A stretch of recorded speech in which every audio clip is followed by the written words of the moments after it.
إخوان وأخوات السلام عليكم ورحمة الله. أعوذ بالله السميع العليم من الشيطان الرجيم. بسم الله الرحمن الرحيم. الحمد لله رب العالمين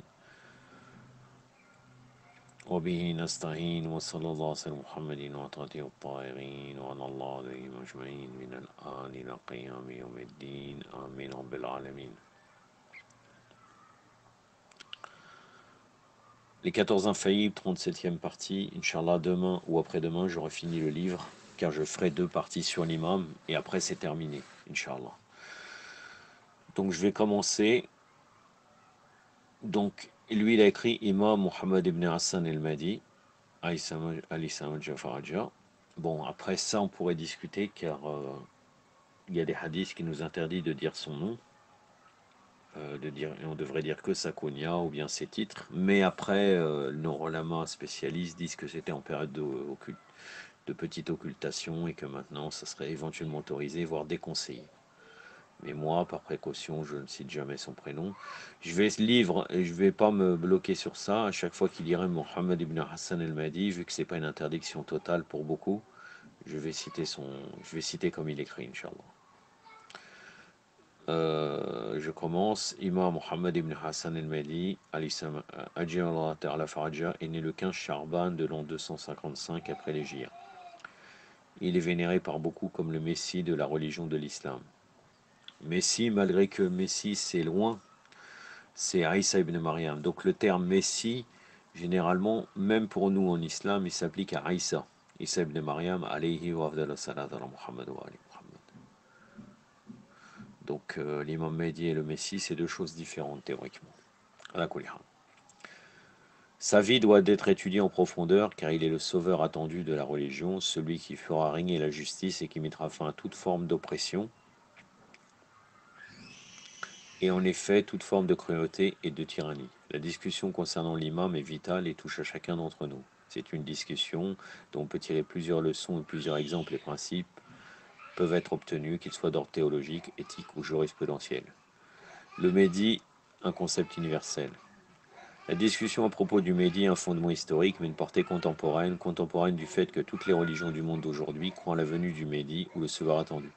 C'est tout à fait juste, mais je ne sais pas, moi je ne sais pas. Je ne peux pas dire si c'est une bonne méthode de regarder à travers les autres religions, même si, bon, on pourrait dire le concept, oui, effectivement, du sauveur est valable dans toutes les religions. Maintenant, est-ce que réellement celui-là qui est attendu a le même caractéristique que l'imam? Est-ce que c'est vraiment l'imam Mahdi? Je ne sais pas, il faudrait étudier ça d'une manière complète dans les différentes religions. Je continue. Si vous devez étudier les écritures de chacune des religions du monde, vous trouverez dans chacune des écritures une discussion à propos du sauveur attendu. Un sauveur qui éliminera toute forme de tyrannie et d'oppression, qui amènera la justice et la paix équitable dans le monde dans lequel nous vivons. Par exemple, si nous analysons l'Avesta, les écrits zoroastriens, vous verrez qu'ils mentionnent le nom d'un homme appelé Saoshyant. Ah oui, un point important, c'est que la justice selon quoi? La justice selon qu'on l'entend, ou bien la justice selon leur religion? Est-ce que la justice selon eux, c'est la même justice que nous? Donc il est fort possible que de toute façon, c'est pas du tout le même. Hein? C'est un sauveur, mais ils ont une vision totalement erronée du sauveur. Je continue. Saoshyant est le sauveur attendu, celui qui viendra et qui apportera le bien complet dans l'univers. Si vous analysez le Bhagavata Purana, un des écrits hindous, vous y trouverez le nom d'une personne appelée Kalki, qui apparaîtra lorsque les politiciens seront corrompus et traîtres et abuseront des innocents. Il viendra et mettra fin à la corruption et à la trahison dans le monde. Dans le bouddhisme, vous verrez que Gautama a parlé d'un ultime Bouddha, un Bouddha qui apportera la lumière sur terre à un moment où elle sera dans l'obscurité totale. De même, dans les écritures juives, il y a une discussion à propos du Messie, de la progéniture de David, Daoud, qui viendra éliminer toute forme de tyrannie et d'injustice. Dans les écritures chrétiennes aussi, il est fait mention de la deuxième venue de Jésus comme Messie qui viendra avec les paroles de Dieu et qui fera régner la justice et l'égalité dans le monde. Là, en l'occurrence, le Messie, pour nous, là, pour les chrétiens, c'est pas l'imam Mehdi, puisque le Messie, de toute façon, même pour nous, il revient, donc c'est deux personnes différentes. Ça confirme ce que je vous disais précédemment. Autrement dit, on voit que la croyance au Mehdi n'est pas une croyance musulmane exclusivement, mais une croyance dans toutes les religions du monde aujourd'hui. De même, lorsque vous regardez en religion de l'islam, vous verrez que les Mukhalifin et les Shira ont plus de choses en commun que de divergences à ce propos. Il est obligatoire pour chaque musulman, Bakri comme Shira, de croire en Mehdi, et la seule différence entre les différentes écoles porte sur la question de savoir s'il est en vie ou s'il va naître. Bon, moi, vous savez très bien, ils emploient le terme sunnite, mais moi, je vais rester dans le terme Bakri, car je ne les reconnais pas en tant que sunnite. C'est impossible pour moi de dire cela. Est-ce que la seule différence entre les Bakriyin et les Shiras, c'est le fait qu'il est en vie ou va naître? Je ne sais pas, parce que pour eux, à chaque fois, ils nous disent c'est le Mehdi des chiites. Hein, parce que pour nous, entre autres, ils déterrent la tombe d'Abou Bakr et Omar. Hein, et après, il les brûle, ou même pour Aïcha, il lui fait faire un châtiment. Alors c'est évident qu'on n'a pas le même Mehdi en vérité. Hein. Comme d'ailleurs, en vérité, on n'a pas le même prophète. Et même Allah, on n'a pas le même. Mais bon, ils vont toujours nous dire comme quoi on a le même, on a le Coran pareil, on a tout pareil. Tout ça, c'est que un mouvement de langue, ceux qui croient à l'unité. À part cela, il y a de nombreuses traditions dans la littérature des Mukhalifin, comme chiites, qui font référence à un homme appelé le Mehdi, de la descendance des fils de Fatima, alayhi salam, qui portera le même nom que le prophète et qui établira la justice. Aussi, la nécessité d'analyser la biographie est-elle due, dans un premier plan, à sa pertinence par rapport à chacune des religions du monde aujourd'hui. Il y a même dans les sources des Mukhalifin, il y a plus de 30 savants qui ont confirmé qu'il était le fils de l'imam Hassan Askari, alayhi salam. Très étonnant.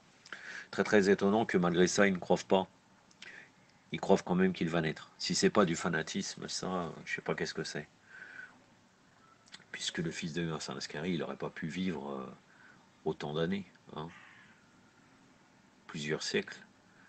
Donc ils reconnaissent qu'il est le fils de Hassan Askari et ils disent qu'il n'est pas occulté qu'il va naître. J'arrive pas à comprendre.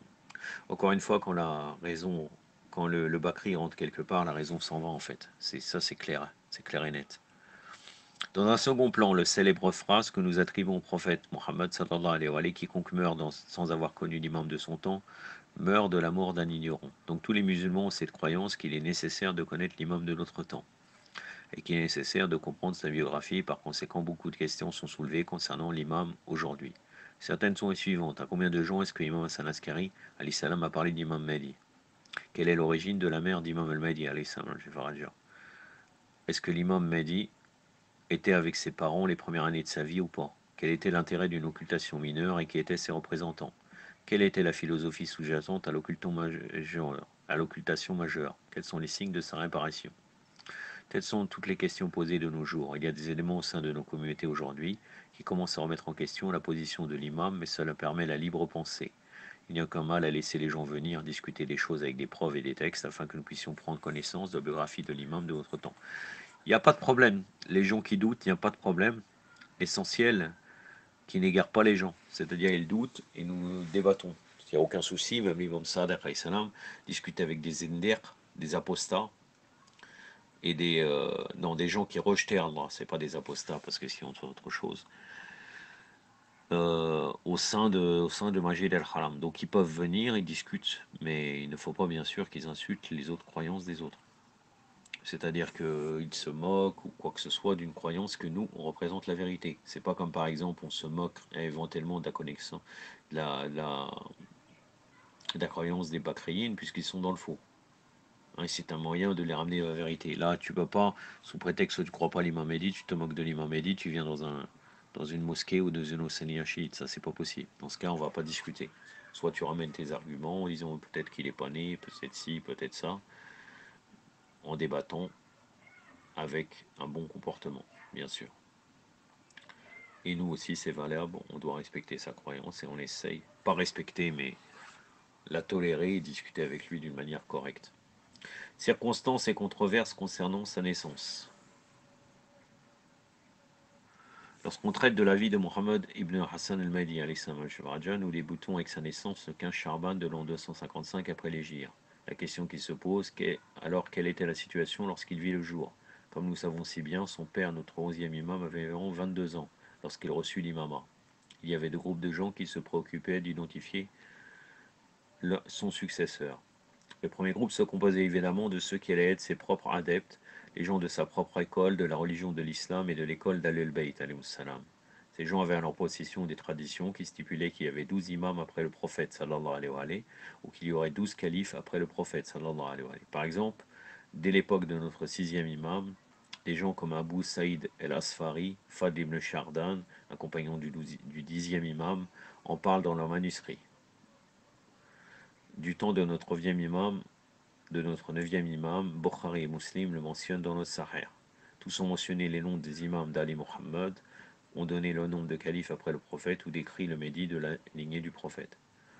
Là c'est où hein, parce que le nom des imams de Al-Bayt, nous ne le retrouvons pas dans Bukhari et Muslim. Ainsi, Imam Bukhari, lui l'appelle imam, je ne sais pas pourquoi, qui a vécu du temps d'Imam Jawad, salam, Imam Ali al-Radi, salam, Imam Hassan Askari, salam. Dans son livre Sahih al-Bukhari, que nous détenons jusqu'à aujourd'hui, écrit à propos du fait qu'il y aura non seulement 12 imams, 12 califes, après le prophète sallallahu alayhi wa sallam, mais qu'il y aura aussi un homme du nom de Mehdi et de la lignée de Fatima alayhi salam, qui viendra faire régner la justice et éliminera toutes les formes de tyrannie. En d'autres termes, il existait de nombreux textes disponibles à l'époque qui parlaient déjà du Mehdi. Ali el-Mazayyar al-Ahwazi était un proche associé du 9e imam al-Jawad. Il a été nommé par ce dernier pour le représenter al-Ahwaz et continue à occuper ce poste durant le règne du 10e imam al-Radi alayhi salam. Il a écrit 2 livres intitulés Kitab al-Malahim et Kitab al-Qa'im, qui traitent tous les deux de l'occultation de l'imam et de son apparition avec une épée. Puis de l'an 260 à l'an 329, ses 2 fils Ibrahim et Mohammed devinrent les représentants agréés du 12e imam al-Ahwaz. C'est sous leur autorité qu'Al-Kulaini et Sadouk donnent des informations concernant les méthodes de communication utilisées dans les activités confidentielles des imamites. Dans son œuvre à propos du Reiba, intitulée El-Mashar et Mashiara, El-Hassan ibn Marboub el-Sarad rapporte plusieurs anecdotes souvent attribuées aux imams. Cette œuvre est égarée, mais plusieurs citations venant de celle-ci sont incluses dans les sources imamites disponibles. El-Fad ibn Sharban Nishapuri était un savant imamite très connu, qui s'assurait de la confiance et des louanges du 11e imam. Il a aussi fait une compilation dans un livre appelé El-Reiba, mais la plupart de son contenu semble citer l'œuvre d'Hassan ibn Marboub. Puisque le Fadl est décédé 2 mois avant le décès du 11e imam, l'importance de son œuvre réside dans des histoires qu'il a rapportées indiquant que le 12e imam sera El-Qa'im. Allahumma salli. C'est très intéressant, très intéressant. Sayyid Ammar, c'est très bien. Je ne sais pas, depuis l'imam Jawad, il a été bien inspiré, mashallah. Beaucoup d'écrivains plus tard, tels qu'El-Toussi dans son œuvre intitulée El-Raiba, se sont basés sur l'œuvre d'El-Fadl. Bahauddin al-Anili a aussi compilé une œuvre intitulée El-Raiba qui résume l'œuvre d'El-Fadl. Malgré le fait que l'œuvre originale d'El-Fadl est incontournable, les travaux de Mirlawi, Kifayat al-Murtadi fi Marifat al-Mahdi, et de Mirza Hussein el-Nouri, Kashf el-Aster, semblent être des reproductions de son œuvre. Il n'est donc pas insensé de faire usage de ces sources pour nos objectifs actuels. Mes frères et mes sœurs, étudiants dans le Hawza, normalement, quand on entend toutes ces références, il faudrait essayer de les chercher et de revenir pour étudier plus profondément. C'est à quoi cela sert? Généralement, quand on prend des notes, on prend quelques notes, des mots-clés, et nous recherchons après. L'autre groupe qui se préoccupait de sa naissance se composait des califes abbassides. Bien sûr, vous trouverez actuellement des gens qui disent « Quelle preuve avez-vous qu'Imam el-Mehdi était né à ce moment-là » Imam Mehdi n'est pas né, Imam Mehdi naîtra plus tard. Notre réponse est tout d'abord que vous avez déjà des textes qui parlent des 12 imams, et son nom est dernier de la liste. Ensuite, il n'y avait aucune indication de la naissance d'Imam el-Mahdi, Ali salam al-Faraja. Alors pourquoi est-ce que Imam Ali al-Radi, Ali salam et Imam Hassan Askari ont été assignés à résidence par les califes abbassides?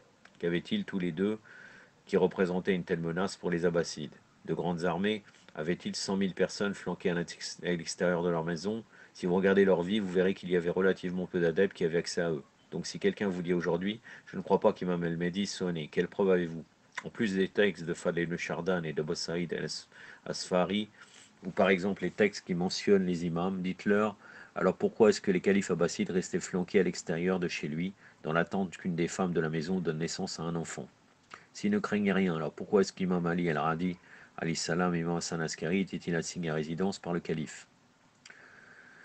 Ça c'est intéressant, très intéressant, car il répond aux shubuhat de gens qui veulent étudier le ilm rijal, dont entre autres Kamal Haydari qui utilise la méthode de Sayyid al-Khoui, rahmatullah alayh, pour affaiblir un hadith qui parle de la naissance de l'imam, en disant qu'il n'est pas né, ou après bien sûr quand il voit au bout de 2-3 séances de ces leçons-là où il émet le doute, il dit non, je crois à telle ou telle chose.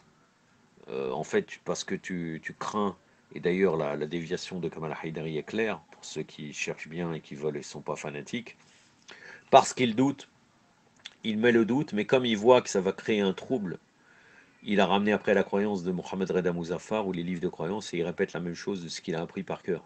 Il est né, il est occulté, etc., etc. Alors tout son objectif a été euh, de mettre des doutes et créer des équivoques sur ce sujet-là. Mais là, c'est un bon argument à répondre, hein, parce qu'il donne les textes, il donne les sources, et en plus de ça, il parle des arguments rationnels, c'est Damar Nakshirani, pour prouver qu'il est bien né. Mashallah. Est-ce qu'Imam Hassan Askari alayhi salam a parlé d'Imam Mehdi à beaucoup de gens? Si vous faites des recherches, vous en conclurez qu'Imam Hassan Askari alayhi salam n'aura pas parlé à beaucoup de gens. En fait, vous pourrez même vous apercevoir que certains des conseillers et confidents les plus proches d'Imam Hassan Askari alayhi salam ne savaient rien à propos de la naissance d'Imam le Mehdi alayhi salam, jusqu'au jour de sa naissance. Seul un groupe très proche de gens savait effectivement à propos d'Imam al-Mahdi alayhi salam, qui était-ce? C'était Abu Hashim el-Jafari, Ahmed ibn Isaac, Hakima, la tante paternelle d'Imam Hassan Askari enterrait Samara, et Khadija, une autre tante paternelle d'Imam Hassan Askari.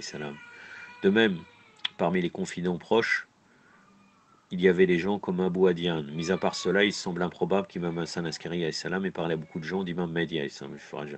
De plus, il est même possible que Hakima ne savait rien de la naissance de l'imam jusqu'au jour de sa naissance. Pourquoi?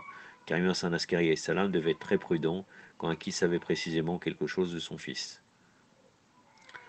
Le plus ancien savant imamite a fait un rapport concernant la mère du 12e imam El-Masoudi. Il rapporte que c'était une esclave appelée Nargis El-Shahid, donc Shahid El-Awal, décédé en 786, 1384, dit qu'il s'appelait Mariam ibn Zaïd El-Alawiya et d'autres lui donnent le nom de Rayhana, Saqil et Sawsan. Il est possible qu'elle s'appelait Nargis et que les autres noms, à l'exception de Saqil, soient des noms qui lui ont été donnés par sa propriétaire, Hakima bint Muhammad El-Jawad.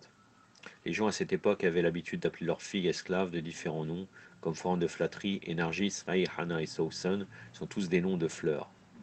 Le plus ancien rapport concernant la sainteté de la mère du 12e imam remonte à l'an 286. Cela a été écrit pour la première fois par El-Sadouk sous l'autorité de Mohammed ibn Bar Soleiman el-Nakhas. D'après ce rapport, il s'agissait d'une chrétienne de Byzance qui avait été capturée par des troupes islamiques. Qui était donc cette dame? Imam Ali al-Radi alayhi salam dit un jour à son compagnon Bishr ibn Soleiman: Ô Bishr, tu fais partie des gens de Médine, des Ansar. Je veux que tu ailles à l'Euphrate, sur les berges de Bagdad. Tiens, prends 220 dinars avec toi. Pourquoi, ô imam? Va là-bas et tu verras un bateau arriver. Il y aura un homme qui sortira un certain nombre d'esclaves. Cet homme s'appelle Omar ibn Yazid. Il sortira avec des esclaves. Tu verras une esclave en particulier. Les gens enchériront sur elle. Il essaiera de lui retirer son voile, mais elle dira: S'il vous plaît, ne touchez pas à mon voile. Et lorsque les gens renchériront, elle ne cessera de rejeter toutes les offres jusqu'à que l'un d'entre eux dise finalement: J'offre 300 dinars et je te donnerai ce que tu veux. Elle se retournera et dira: Même si vous me donnez le royaume de Soleiman, je ne me plierai pas à votre volonté. À ce moment-là, paie-lui 220 dinars or et donne-lui cette lettre. Quand elle lira la lettre, tu la verras embrasser et elle viendra avec toi.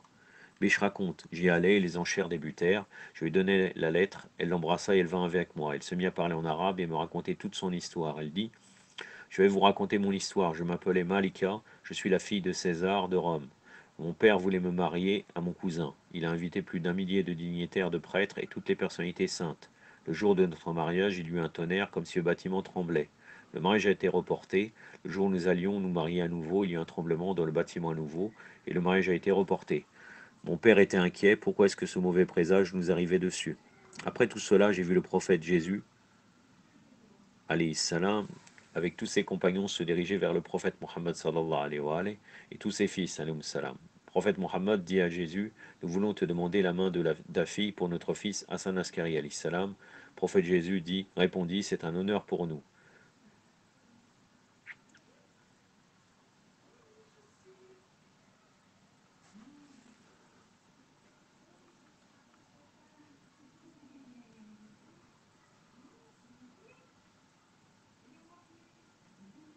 J'ai un problème là, car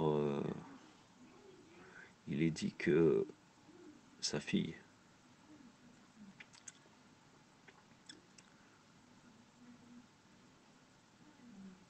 Bon, C'est un symbole de ta fille parce que dans le sens qu'elle est chrétienne, peut-être. C'est un honneur pour nous. Je me suis réveillé sur ce rêve. 14 nuits plus tard, j'ai fait un autre rêve où j'ai vu Fatima Zahra alayhi salam parler à Mariam. Dans ce rêve, je lui ai demandé quand verrai-je Hassan Askari alayhi salam. Fatima Zahra dit à Mariam, lorsque ta fille rejoindra la religion de l'islam, il y aura alors une union entre eux. J'attendais que cette union ait lieu, puis l'imam Hassan Askari alayhi salam est venu me dire dans un rêve, il y aura une guerre entre les musulmans et les romains. Tu débarqueras au bord d'un fleuve et tu seras vendu pour cette somme. Lorsque cette personne t'offre tant, il y aura une lettre romaine, accepte-le, et c'est comme ça que je suis arrivé. Normalement, dans le rêve, tout de suite après le rêve, il lui dit il faut que tu te convertisses, et elle se convertit tout de suite après le rêve. Besh dit lorsque je l'ai amené à Imam Ali al-Radi, Imam Ali al-Radi lui dit tu es honoré, alayhi salam, tu es honoré par Allah sur cette terre. La nuit du 15 Charban, Akima, la tante d'Imam Hassan Askari elle-même, dit je ne savais pas laquelle des femmes allait donner naissance. Cela est principalement dû au fait que Nargis n'avait pas les signes de la grossesse en elle. Quelqu'un pourrait dire comment peut-on ne pas avoir les signes de grossesse? Ce à quoi nous disons, est-ce que la mère de Moussa, alayhi salam, avait des signes de grossesse? Pourquoi est-ce que quelqu'un n'avait pas de signes de grossesse? Car Pharaon aurait tué le bébé. Allah a donc caché sa grossesse. Si Allah peut cacher la grossesse de la mère de Nabi Moussa, alayhi wa afdallah salat ala Muhammad wa ali Muhammad, pourquoi ne pourra-t-il pas cacher la grossesse de la mère d'Imam Zaman? Hakima dit donc, je ne savais pas laquelle des femmes allait donner naissance jusqu'à ce que mon neveu vienne me dire autant tromper le jeune chez nous ce soir, et je veux que vous restiez à la maison ce soir, car la preuve d'Allah sur terre naîtra. J'allais chez lui ce soir et je regardais Nargis. Nargis vint me laver les pieds et je dis non, je dois te laver les pieds, tu vas être la mère de l'imam du temps. Cette nuit, le bébé naquit, nous entendîmes un verset du Coran de la bouche du bébé. Il s'agissait du verset 5 du sourate 28, mais nous voulions favoriser ceux qui étaient considérés comme étant faibles sur terre. J'ai un problème de... Vraiment, j'étais à 45 minutes de... 45 minutes d'enregistrement. Non, 45 minutes de batterie. Et ça s'est coupé. Je vais peut-être m'arrêter, mais là, je vais chercher le verset. Peut-être qu'entre-temps, là, pendant que je suis en train de remettre l'ordinateur en route, je vais pouvoir continuer. Hein. Donc, le numéro 5, verset sourate 28, sourate le récit. Le verset numéro 5. Et comme ça, peut-être que je pourrais continuer sans faire une coupure. Et je pense qu'il ne me reste pas beaucoup à vous dire. Donc le verset dit, nous voulons favoriser ceux qui avaient été opprimés sur la terre, faire d'eux des dirigeants, faire d'eux des héritiers. أعوذ بالله السميع العليم من الشيطان الرجيم ونريد أن نعمل على الذين استضعفوا في الأرض ونجعلهم حيمة ونجعلهم وارثين صدق الله العلي العظيم. Donc je vous ai cité le verset coranique qui a été récité au moment de la naissance de l'imam Mahdi alayhi salam. Je viens d'appuyer sur le texte. Hein. Oh, bon, il n'est pas revenu, vu qu'il y a eu un bug, il n'est pas revenu exactement où j'en étais. Donc là, voilà, j'en suis à la naissance de l'imam. Voilà, le bébé donc a récité le verset coranique, Allahu Akbar, de la sourate du récit, le verset 5. Mais vous voulions favoriser ceux qui étaient considérés comme étant faibles sur terre, en faire des imams et en faire les héritiers. Donc tout le monde autour d'Imam Hassan Askari salam ou les Shira n'était pas au courant de la naissance de l'imam, car il y en a auxquels vous ne pouvez tout simplement pas faire confiance. Le premier d'entre eux était le frère d'Imam Hassan Askari, alayhi salam Ja'far. Lorsqu'Imam Hassan Askari tomba malade, Ja'far alla secrètement chez le calife Abbasid, la'natullah alayhi, et lui dit venez à la maison maintenant, le Mehdi va sûrement conduire ses prières. Imam Mehdi alayhi salam Faraja naquit en l'an 255. Moi je trouve ça étonnant parce que il y a un problème dans ce récit là qu'il est en train de dire, venez à la maison maintenant, parce que Ja'far, normalement après c'est prétendu l'imam Mahdi, puisqu'il a voulu diriger la prière hein, de son père, l'imam Hassan Askari. Donc le fait qu'il ait dit ça, je trouve ça contradictoire, mais bon. Imam Mahdi alayhi salam Faraja naquit moi j'ai jamais vu ça en fait, personnellement. Imam Mahdi alayhi salam Faraja naquit en l'an 255. Imam Hassan Askari alayhi salam décéda en 260. Quand un bébé est né dans une maison et que les soldats sont flanqués dehors à la surveiller minutieusement, les soldats finiront forcément par savoir au bout de 6 mois, 1 an ou 18 mois ou 24 mois qu'il y a un bébé qui n'avait jamais eu auparavant. Comment est-ce que l'imam a-t-il pu vivre à Samara tout ce temps sans que personne ne le remarque? Et nous pensons que son Reibat Sogra, l'occupation mineure, a débuté à l'âge de 5 ans. Où était-il alors? Si vous dites qu'il était aux alentours de Samara durant ces 5 années, les gens se retourneront vers vous et vous demanderont: Écoute, est-ce que ces soldats étaient aveugles? Ils ne pouvaient pas voir un enfant marcher aux alentours? Cela prouve qu'il n'était pas à Samara. Son père l'envoya peu de temps après sa naissance, hors de Samara, pendant 40 jours. Puis son père l'envoya vivre chez sa grand-mère Odeifa à Médine. Lorsqu'Imam Hassan Askari alayhi salam était sur le point de décéder, ce fut à ce moment-là qu'il était supposé revenir à Samara. Donc les premières années d'Imam Mehdi, Ajallah Tavaraja, s'écoulèrent à Médine et non à Samara. Et c'est pourquoi lorsque certains de ses compagnons d'Imam Hassan Askari venaient le voir et lui disaient: Où est ton fils? Imam Hassan Askari répondait: Si vous allez à la Mecque pour le Hajj, vous le verrez, et si vous allez à Médine, vous le verrez. Finalement, Imam Hassan Askari alayhi salam dit à Abu al-Adiyan: Je ne connaissais pas ça, à vérifier l'information, je ne connais pas. Finalement, Imam Hassan Askari alayhi salam dit à Abu al-Adiyan: Je vais mourir dans 15 jours. Voici les lettres pour mes Shira de Bagdad. J'ai répondu à tous leurs problèmes de jurisprudence, va à eux. Tu verras Ahmed ibn Hassan là-bas. Quand tu verras là-bas, réponds-leur à leurs questions. Quand tu reviendras dans 15 jours, tu entendras que Hassan Askari alayhi salam est décédé. Tu auras les lettres avec toi et tu verras celui qui te les demandera, et celui qui priera sur moi, et celui qui répondra combien il y a dans le sac jaune. C'est mon successeur, ô Abu Adian. L'imam ne dit même pas à Abu Adian l'identité précise de son fils, mais il dit de veiller au signe. Abu Adian alla à Bagdad, il séjourna quelques jours, puis revint. Il raconte: Quand je suis revenu à Samara, tout le monde était dehors, et disait: Hassan Askari alayhi salam est décédé. J'allai chez l'imam et je vis Ja'far dire qu'il était le nouvel imam.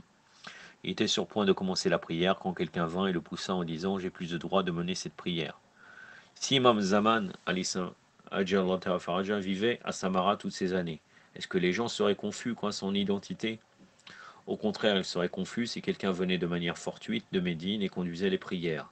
Si Imam Zaman mena ses prières, quelqu'un aurait-il pu se retourner et dire: Vous êtes en train de me dire qu'un enfant de 5 ans est venu mener à la prière et personne ne l'avait jamais vu à Samara avant? Mais il ne vivait pas à Samara, il vivait à Médine, et était revenu enterrer et accomplir la salat de son père, qu'un imam prie toujours sur un imam.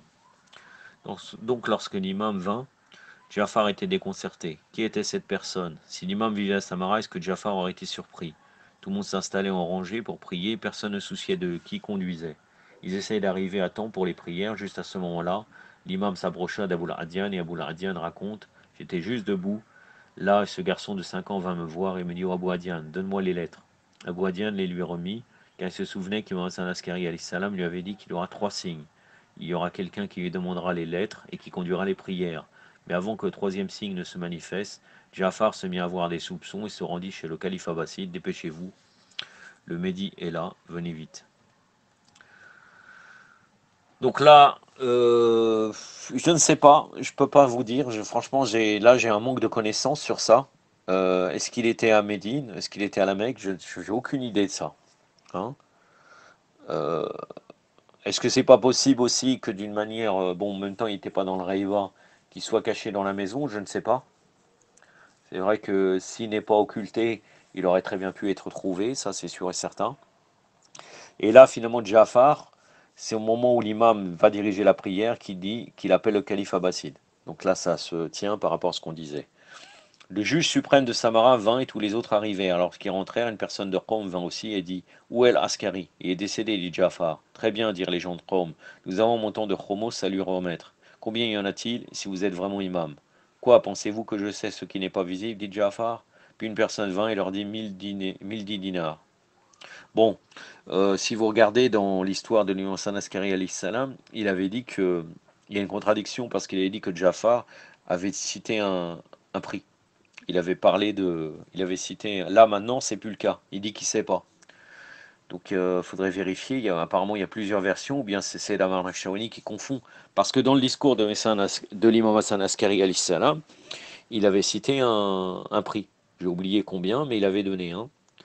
Puis une personne vint et leur dit 1010 dinars. Les gens lui remirent le sac. Aboul Adian dit: Je regardais l'homme qui prit l'argent et je lui dis: Où vas-tu? Je retourne à mon imam al-Hujjal ibn al-Hassan, elle m'a dit. Depuis cette période, Imam al-Mahdi partit en Raybat al-Sogra, petite occultation.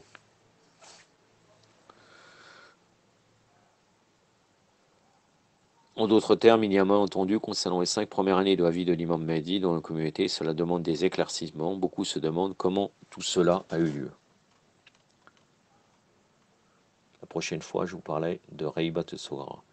Yaktafi Badal Qadr, et jusqu'à la fin aussi du discours. Yaktafi Badal Qadr, wa sallallahu alayhi wa sallam, Muhammadin wa atratir ta'irin, wa salamu alaikum wa rahmatullah.